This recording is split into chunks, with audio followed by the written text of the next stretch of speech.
Her chase for success became her biggest mistake. The institute director caught her with a student between the desks, probably a private biology lesson, and when he told me, I already knew exactly what to do.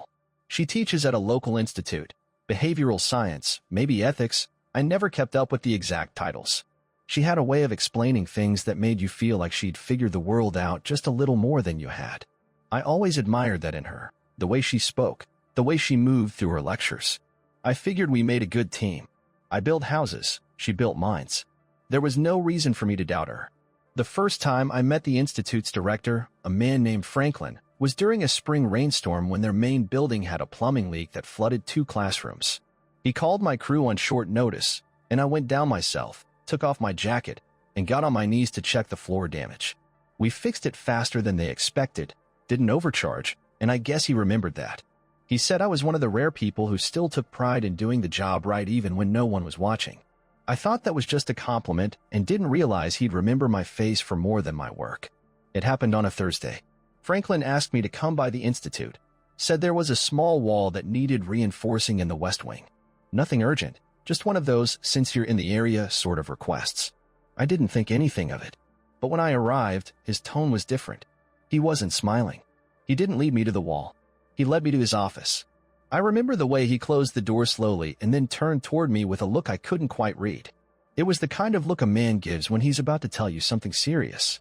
I debated whether or not to say anything, he said, but I respect you too much to stay quiet. He didn't waste time. He told me plainly, there was a student, a young man named Drew, barely 22, son of a wealthy clinic owner. Handsome, well-spoken, full of connections and ambition, and, apparently, full of himself. Drew had been bragging, not to me, but to others on campus. Some of it was dismissed as arrogant talk. But then someone saw something, an exchange between him and Claire behind the science wing. Then again, after class in the parking lot. And then, eventually, there were photos. Franklin showed them to me, her hands on his shoulders, his mouth near her neck. I thought you should hear it from me, Franklin said quietly. I know what kind of man you are. You didn't deserve to find out like this. He was right, I didn't deserve this. I didn't go home right away after I left Franklin's office. I walked around the block a few times, lit a cigarette I hadn't touched in months, let the ash fall down my knuckles as I stared at the sky like maybe there'd be a reason written in the clouds. When I finally stepped through the front door that evening, Claire was at the kitchen counter, grading papers with a glass of wine already half finished beside her. She looked up and smiled, as if nothing in the world had changed, and I nodded like I hadn't seen her hands wrapped around a boy's neck earlier that day. I didn't confront her, not when her world hadn't even begun to wobble, so I waited. I kissed her cheek, ate her roasted chicken, asked about her day like a husband should. And that night, as she leaned into my chest and drifted off to sleep, I stared at the ceiling and thought of every nail I'd ever hammered into place, every foundation I'd leveled with my own hands, and how easily trust can rot beneath the surface. It was 2 weeks later when the call came. Big job, full renovation, private medical clinic north of the city, rich neighborhood, white walls, glass front, the kind of place where everything smells like antiseptic and ambition. I took the call personally. The man on the other end introduced himself as Raymond Holt, said he was the director and co-owner of a clinic his family had run for over 2 decades. His voice was polished, educated, clipped in that practiced way of someone who'd been giving orders his whole life. He told me he'd heard good things about my work, that I was efficient, discreet, and always delivered on time. Said the clinic was preparing for a major inspection from the state medical board, and they needed the entire East Wing remodeled. Offices, waiting room, new flooring, better lighting. Everything had to be spotless, professional, flawless. The deadline was tight.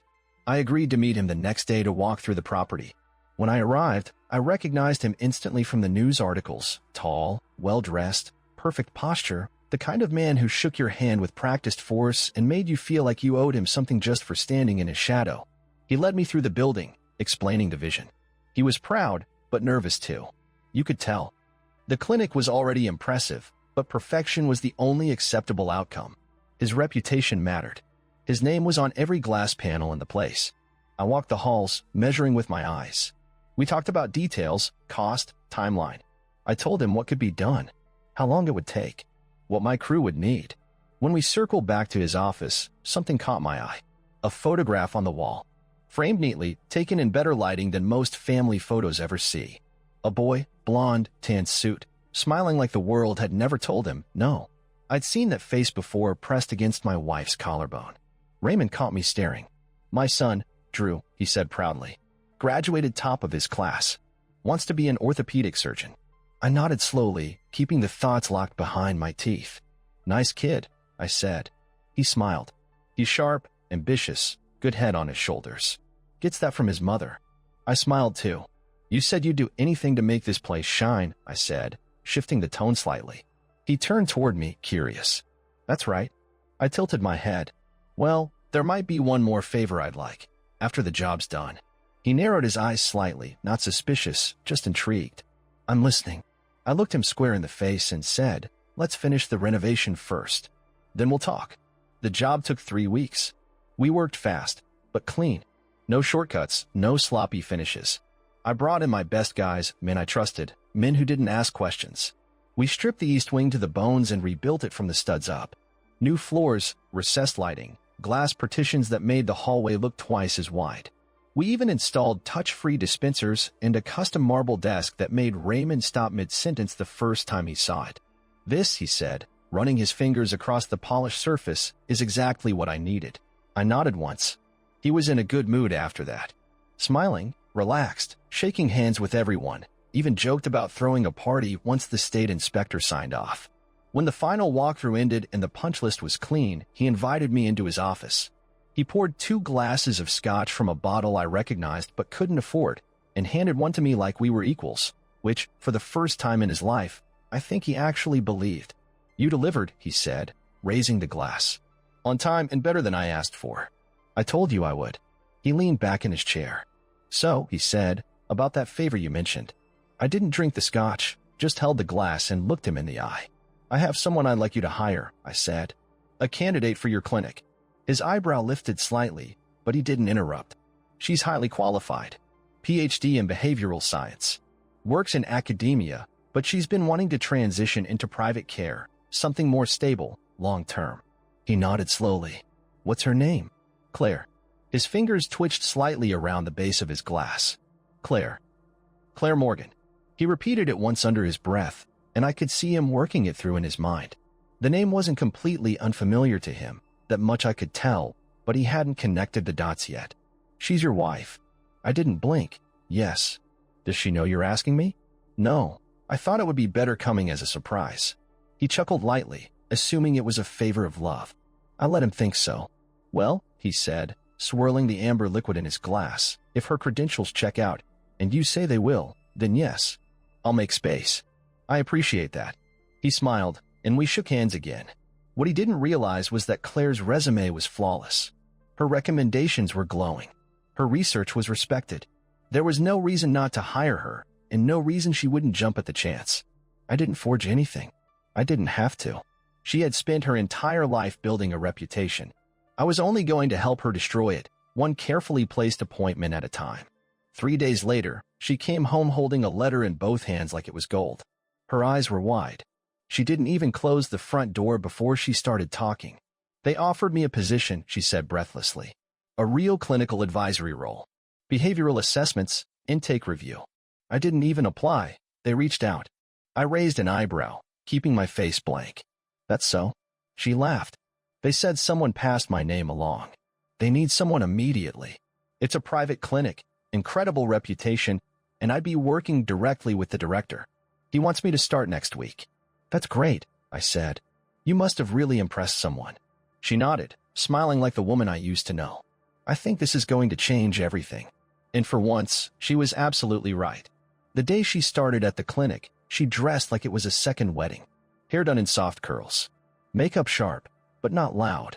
A pale blue blouse with just enough formality to be taken seriously, but soft enough to signal she belonged in the private world of calm voices and white lab coats.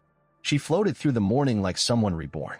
I should have done this years ago, she said, adjusting her necklace in the mirror. I can't believe they reached out to me. I stood at the kitchen counter, sipping my coffee. Just be yourself, I said. You'll do fine. She kissed me on the cheek without looking me in the eye. Then she was gone and the trap was set. Raymond called me that afternoon. Said Claire had settled in well, professional, confident, already respected by the staff. He sounded pleased. Quick learner, that one, he said. She usually is, I replied. Then I told him I'd like to schedule an appointment, just a consultation. I made up some vague concern about persistent anxiety, maybe a referral to a therapist, something that could easily fall into her lane. He hesitated for a second. You want your wife to assess you? She won't know it's me until I walk in. Raymond chuckled. You're a strange man. He scheduled it for Thursday, 10 a.m. The waiting room was colder than I remembered. New tiles, spotless glass, and a scent that reminded me of every hospital I'd ever stepped into, clean, distant, sterile. I filled out the intake form slowly, letting my name land on the page with deliberate care. Thomas Morgan. When they called me in, I stood and followed the nurse down a quiet hallway. At the door, she smiled, opened it, and gestured inside. Claire was already seated. She looked up, pen in hand, smile rehearsed. Then she saw me. For a moment, everything in her face paused. Tom. I stepped in calmly and sat down across from her. I figured I'd take you up on that health coverage, I said. Her smile faded. She glanced at the chart in front of her, then back at me. What is this? It's an appointment, I said. I booked it just like anyone else. She stared at me, searching for an explanation that wasn't coming. Why? I leaned forward slightly, keeping my voice even. You told me once your work deserved to be taken seriously, that you wanted to be seen. So I figured, why not let the place see what you really are? She didn't respond. I know about Drew, I said. I've known for weeks. Her shoulders stiffened. You don't understand. No, Claire, you don't. Her eyes darted to the door. I could see the panic now, rising beneath the surface, but she didn't move. I came to finish something, and stood slowly. You slept with a student, used your position, and broke more than a marriage. You broke trust in a system that let you stand above people. I didn't, she began, but her voice caught. I told you I'd never raise my voice at you. I kept that promise. Then I turned to the security camera mounted in the corner. It was new, part of the renovation, positioned perfectly to capture the entire room. Now they'll keep theirs. And I left her sitting there frozen, breath caught, as the truth she thought she'd buried surfaced. Enough people in the room to make the consequences real, a small circle of board members, a compliance officer, Raymond at the head of the table, and Claire seated across from them with a folder in her lap that never opened. She didn't speak for most of it. She didn't argue either. She sat there listening as the committee laid out the timeline of her decisions, the documents she had signed and failed to disclose, the moments of impropriety caught on security footage, the relationship with Drew that had now tied itself to her name. Their words were professional, and that's what made it worse.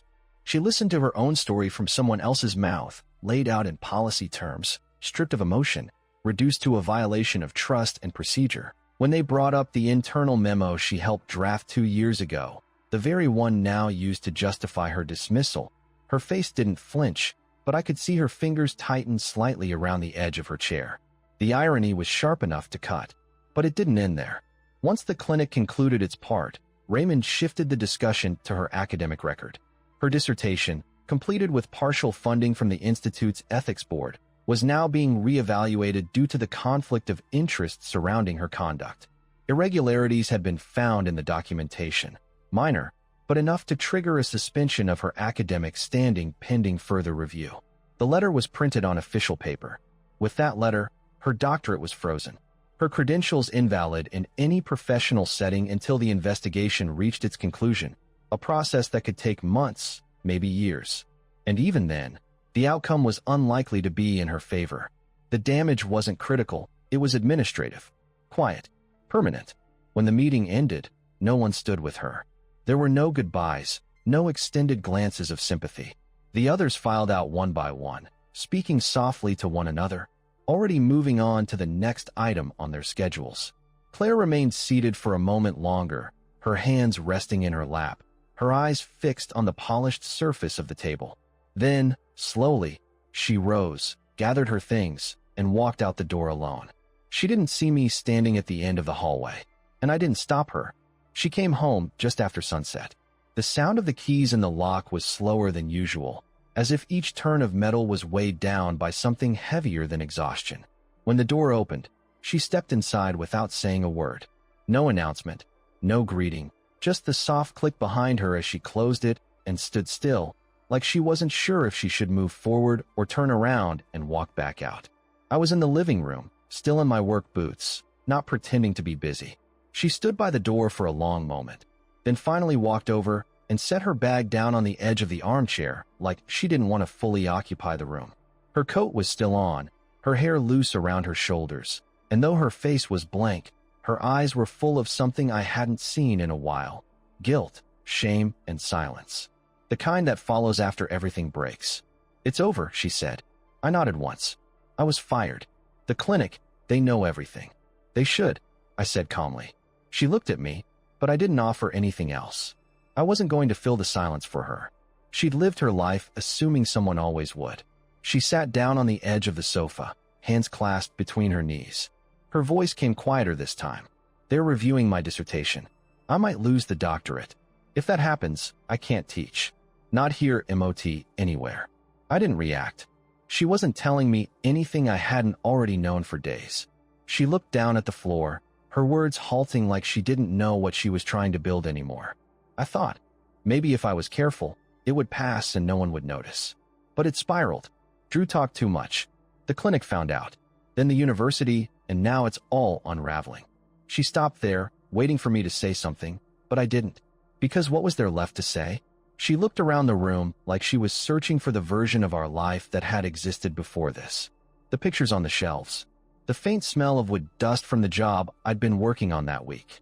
The home we'd built over years of sweat, long days, cold winters, and quiet mornings. But none of it offered her comfort now. "Was it you?" she asked finally. "Did you start it?" Her voice wasn't accusatory, just tired. I told the truth, I said. The rest followed. There was a long stretch of silence between us after that. She stared down at her hands for a while. I watched the light from the hallway stretch across the floorboards. "I know I hurt you," she said. "And I know you'll never trust me again. I'm not asking for that." She trailed off, then tried again. "I didn't think it would end like this." I nodded. "None of us did." She stood, slowly, as if her own bones were heavier than before. She picked up her coat again, hesitating before slipping it over her arms. "Where are you going to go?" I asked. She paused at the door. "I don't know, but I won't stay where I'm not wanted."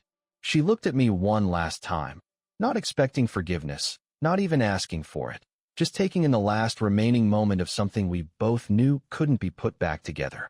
And then she left. No bags or boxes, just herself, walking out into the dark. She didn't come back the next day, or the one after that. There were no messages, no apology emails, no long letters left on the counter. She knew better. Knew that whatever words she could offer now would feel too late, too shaped by consequence, not choice. And honestly, I didn't want them. I went back to work. Nothing changed there. Wood still had to be cut. Concrete still had to be poured. Life, as it always does, kept moving forward whether I was ready or not. Raymond sent a message a week later, short, polite, and final. The review board had confirmed their decision.